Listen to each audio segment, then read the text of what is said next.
মুখ্যমন্ত্রী বিধানসভায় দাঁড়িয়ে বলছেন যে যাদের বিরুদ্ধে এত কথা বলছেন তারা যদি রাস্তায় আন্দোলনে নামে সামলাতে পারবেন। তো বিরোধী দলনেতাকে বলছেন এই কথা, জানেনই সংখ্যালঘুদের উদ্দেশ্যেই নিশ্চয়ই বলছেন, কিন্তু এই যে এমন কথা, কি মনে হয় এটাতে কি শান্ত বাংলা অশান্ত হতে পারে? এটা কি দাঙ্গায় প্ররোচনা দেওয়া নয়? ইতিমধ্যেই কিন্তু এটা নিয়ে প্রশ্ন উঠছে, আপনি কি মনে করেন?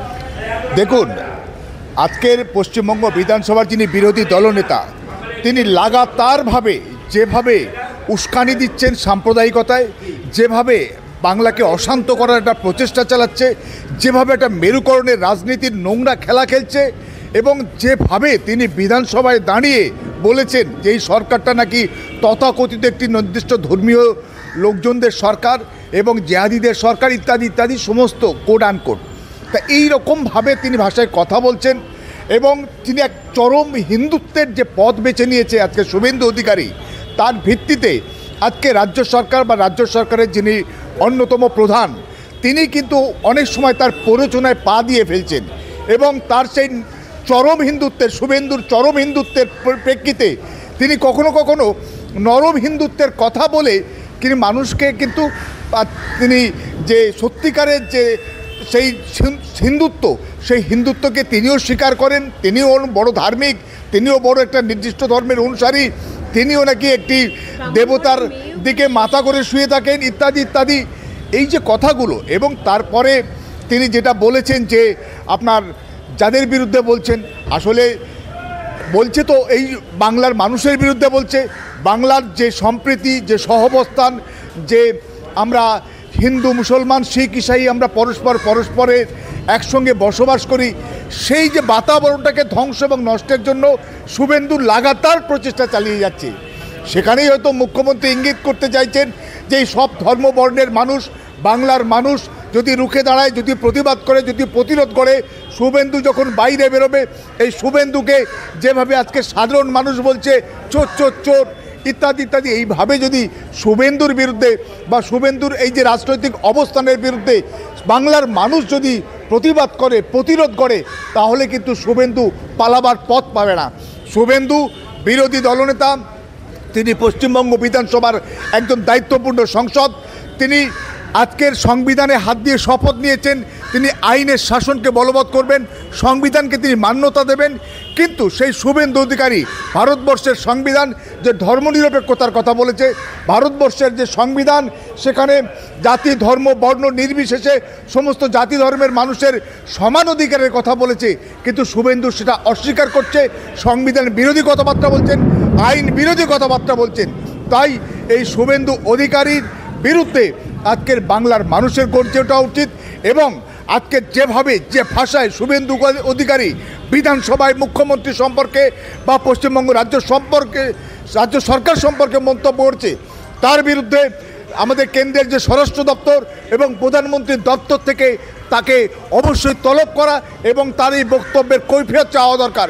একই সঙ্গে কলকাতা হাইকোর্ট এবং মহামান্য সর্বোচ্চ আদালত, ভারতবর্ষের সুপ্রিম কোর্টের প্রধান বিচারপতি, তাদেরও দায়িত্ব যে একটা বিধানসভার বিরোধী দায়িত্বশীল যে নেতা, তিনি কিভাবে এইভাবে একটা চরম সাম্প্রদায়িক ন্যাক্কারজনক নোংরা ভাষায়, অশ্লীল ভাষায় একটা সাম্প্রদায়িক প্রচারণা বিধানসভার লবিতে দাঁড়িয়ে করতে পারে।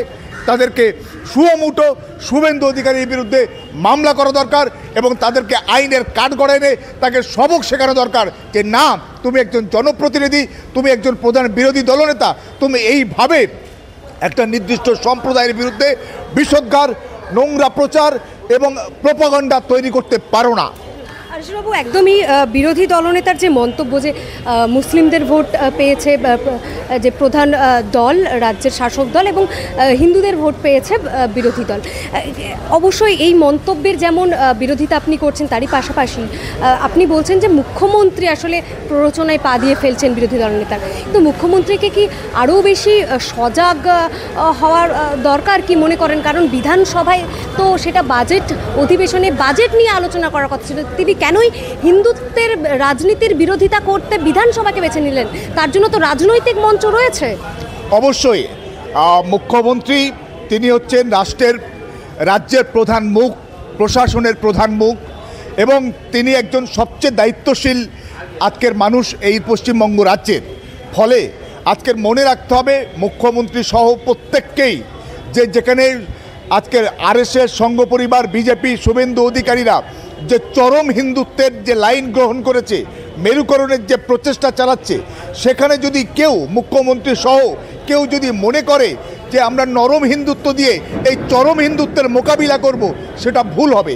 আর তাছাড়া আইনসভা বা বিধানসভা হচ্ছে আইনসভা, সেখানে আইন মানে রচনা হবে, আইন তৈরি হবে বাংলার মানুষের স্বার্থে, সেখানে আলোচনা হবে বাংলার উন্নয়ন নিয়ে, বাংলার যে সমাজের যে সুবিধে অসুবিধে, ভালো মন্দ, বাজেটে কি ছিল, কি আছে, কি থাকা উচিত ছিল, সেই নিয়ে গঠনমূলক আলোচনা হবে রাজ্যের মানুষের স্বার্থে, রাজ্যকে এগিয়ে নিয়ে যাবার লক্ষ্যে। কিন্তু সেখানে সে বিষয়ে আলোচনা না হয়ে সেখানে আলোচনা হচ্ছে কি হিন্দু মুসলমান ইত্যাদি ইত্যাদি সাম্প্রদায়িক প্রচারণা, সাম্প্রদায়িক কথাবার্তা, সাম্প্রদায়িক প্রোপাগান্ডা বিধানসভার লবিতে দাঁড়িয়ে হচ্ছে, আলোচনা হচ্ছে। এটা খুব লজ্জাজনক এবং মুখ্যমন্ত্রীকেও আমরা অনুরোধ করব, আশা রাখব তিনিও যেন এই শুভেন্দু অধিকারী বা সংঘ পরিবার, বিজেপি, আরএসএসের যে সাম্প্রদায়িক প্রচারণা, প্রোপাগান্ডা বা উস্কানি, তাতে যেন কোনোভাবেই তার বা তার দল যেন পাপ না দেয়। কিন্তু মনে রাখতে হবে যে অবশ্যই সবসময় যে বিধানসভা হচ্ছে সর্বোচ্চ, রাজ্যের সর্বোচ্চ আইনসভা, সেখানে যেন এই রাজনৈতিক যে নোংরামি যেটা হচ্ছে, সাম্প্রদায়িকতার যে নোংরামি শুভেন্দু অধিকারীকে, যে সেখানে যেন পাল্টা যেন আজকে নরম হিন্দুত্বের সেখানে পাঠ না দেওয়া হয়। ধর্ম রাজনৈতিক নেতাদের, মুখ্যমন্ত্রী বলুন আর আপনার বিরোধী দলনেতা বলুন, তাদের ব্যক্তিগত পর্যায়ে রাখা উচিত, থাকা উচিত। তারা ব্যক্তিগত পর্যায়ে ধর্ম করুক, ধর্ম পালন করুক, ধর্মের কথা বলুক, কিন্তু প্রকাশ্য জনসভায় বা প্রকাশ্যে বিধানসভায় বা লোকসভায় বা রাজ্যসভায় দাঁড়িয়ে মানে ধর্মীয় প্রচারণা, ধর্মীয় বিভেদ, ধর্মীয় প্রোপাগান্ডা বা ধর্মীয় উস্কানি, এটা আমাদের দেশের জন্য, আমাদের রাজ্যের জন্য লজ্জার এবং অপমানের, রাজ্যবাসীকে অপমান, বাংলার যে কৃষ্টি সংস্কৃতি তার প্রতি এটা অন্যায়। একদমই। আনিসুরবাবু, আপনি নরম হিন্দুত্বের কথা বলছিলেন। দিল্লি নির্বাচনে আমরা দেখলাম যে এক প্রকার বলা হচ্ছে যে পুরো হিন্দুত্ববাদের কাছে নরম হিন্দুত্বের হার। এই যে বিজেপির কাছে আপের হার দেখে কোথাও গিয়ে কি তাহলে মমতা ব্যানার্জি এ রাজ্যে মুসলিম ভোট ব্যাংক সিকিউর করতে এখন এমন কথা বলছেন, কি মনে করেন? দেখুন, আমি মনে করি এবং বিশ্বাস করি যে পশ্চিম বাংলার মানুষ যে জাতি বা ধর্ম নির্বিশেষে তারা কোনো রাজনৈতিক দলকে বেছে নেয় না। তবে যেভাবে সংঘ পরিবার বা বিজেপি যে সাম্প্রদায়িকতার চাষ এবং চর্চা করছে, যেভাবে লাগাতারভাবে সারা ভারতবর্ষের বিভিন্ন প্রান্তে মসজিদের উপরে আক্রমণ হচ্ছে, মসজিদগুলোকে মন্দির ভেঙে তৈরি করা হচ্ছে বলে প্রোপাগান্ডা চালানো হচ্ছে, যেভাবে সংখ্যালঘুদের উপর অত্যাচার হচ্ছে, প্রোপাগান্ডা হচ্ছে, জ্যান্ত পুড়িয়ে মারা হচ্ছে, বুলডোজার চালানো হচ্ছে, তাদের ঘরবাড়ি ভেঙে দেওয়া হচ্ছে, এবং সামগ্রিকভাবে ভারতবর্ষের সমস্ত সংখ্যালঘু মানুষ, সে মুসলমান হতে পারে, বৌদ্ধ হতে পারে, শিখ হতে পারে, খ্রিস্টান হতে পারে, তারা সবাই আতঙ্কিত। আপনারা জানেন গ্রাম স্টেইনের কথা, উড়িষ্যায়, যেখানে তার দুই শিশুপুত্রকে গ্রাম স্টেইন সহ পুড়িয়ে মারা হয়েছিল। সেই খ্রিস্টানরাও, তারাও সবাই আতঙ্কিত, সমস্ত সংখ্যালঘু সম্প্রদায় আতঙ্কিত আরএসএস, বিজেপির এই সাম্প্রদায়িক রাজনৈতিকতার কারণে, রাজনৈতিক অবস্থানের কারণে।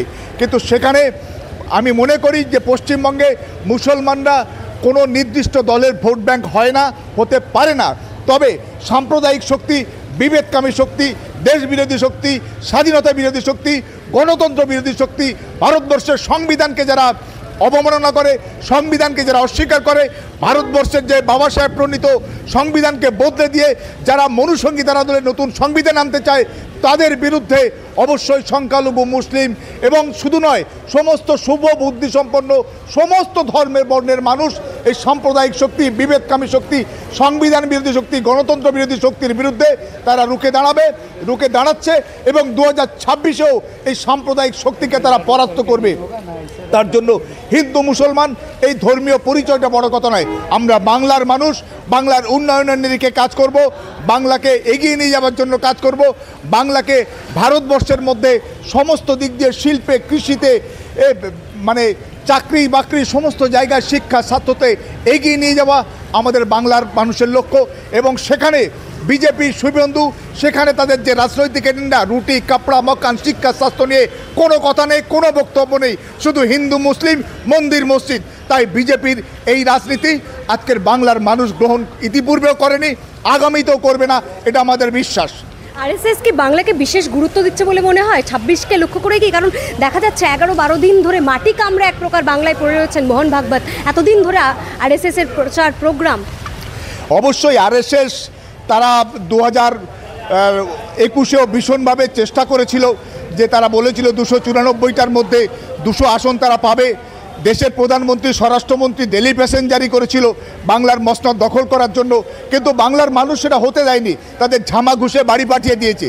তাই 2026-এ তারা মরণ কামড় দেওয়ার চেষ্টা করছে। একদিকে শুভেন্দু অধিকারী, সুকান্ত মজুমদাররা যেভাবে সাম্প্রদায়িক প্রচারণা এবং সাম্প্রদায়িক মেরুকরণের প্রচেষ্টা চালাচ্ছে, ঠিক একইভাবে আরএসএস তাদের যে ধাত্রী সংগঠন, সেই রাষ্ট্রীয় স্বয়ংসেবক সংঘ, কেউ কেউ বলে আসলে রাষ্ট্রীয় স্বয়ংসেবক নয়, এটা রাষ্ট্রীয় সন্ত্রাসবাদী সংগঠন, যারা আপনার সমঝোতা এক্সপ্রেস থেকে আরম্ভ করে মক্কা মসজিদে বিস্ফোরণ থেকে আরম্ভ করে আপনার মালেগাঁও বিস্ফোরণ, প্রত্যেকটা বিস্ফোরণে আরএসএস বা তার সহযোগী সংগঠনগুলোর বিরুদ্ধে চার্জশিট হয়েছে ইতিমধ্যে। ফলে সেই যে বিবেককামী, যারা ভারতবর্ষের স্বাধীনতাকে যারা অস্বীকার করেছিল, ভারতবর্ষের স্বাধীনতা সংগ্রামীদেরকে যারা ধরিয়ে দিয়েছিল, সেই আরএসএস তারা এই পশ্চিমবঙ্গে আজকের হিন্দু মুসলমানে ভাগ করে, বিভাজন করে, আরএসএস বিজেপি 2026-এ পাখির চোখ করে আরএসএস মোহন ভাগবতরা যেমন মাটি কামড়ে পড়ে আছে, এবং বিজেপির সমস্ত নেতারা আজকে তারা সেইভাবে আজকে সাম্প্রদায়িক উস্কানি লাগাতারভাবে দিয়ে চলেছে। কিন্তু বাংলার মানুষ, বাংলার মাটি দুর্জয় ঘাঁটি, এটা যেমন একই দেখে রবীন্দ্রনাথ, সুকান্ত ভট্টাচার্যের বাংলা, ঠিক একইভাবে কাজী নজরুল ইসলামের বাংলা। তাই এই বাংলাকে অশান্ত করার, এই বাংলাকে সাম্প্রদায়িকতার ভিত্তিতে মেরুকরণ করার প্রচেষ্টা আরএসএস বিজেপি সফল হবে না। সাম্প্রদায়িক শক্তিকে রোখার জন্য বাংলার মানুষ একজোট, এক কাট্টা হয়ে এই সাম্প্রদায়িক শক্তিকে আবারও 2026-এ পরাস্ত করবে।